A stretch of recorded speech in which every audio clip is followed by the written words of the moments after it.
when you do a cost-benefit analysis, the issue of getting 10 billion and looking at the suffering that Kenyans are suffering, which one will you go for?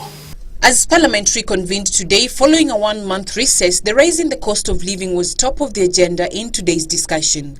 This is a national issue that we must look at it objectively and see what measures do we put in place to reverse the trend, because the cry is everywhere. And as leaders of this country, we must listen to the nation. We must be able to know, where did we go wrong? The implementation of the value-added tax 2013 saw a substantial number of goods previously zero-rated attract up to 16% tax, sparkling public outcry. The government must listen to the cries of its people. The people are crying over the cost of living. There has been no increase in income, Madam Speaker. Why are we protecting the rich and coming down on the poor?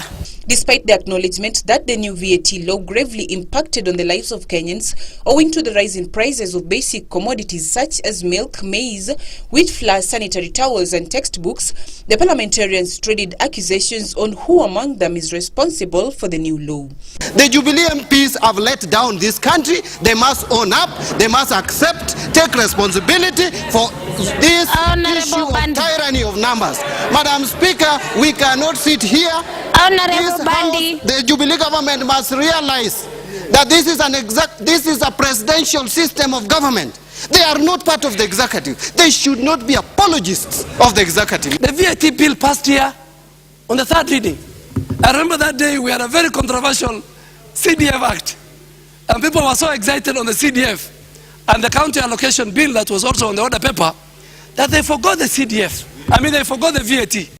If the motion to amend the VAT Act is passed tomorrow, Kenyans can breathe a sigh of relief as they look forward to the prices of basic commodities going back to the previous levels. A language that people don't understand is the language of Jubilee, the language of COD.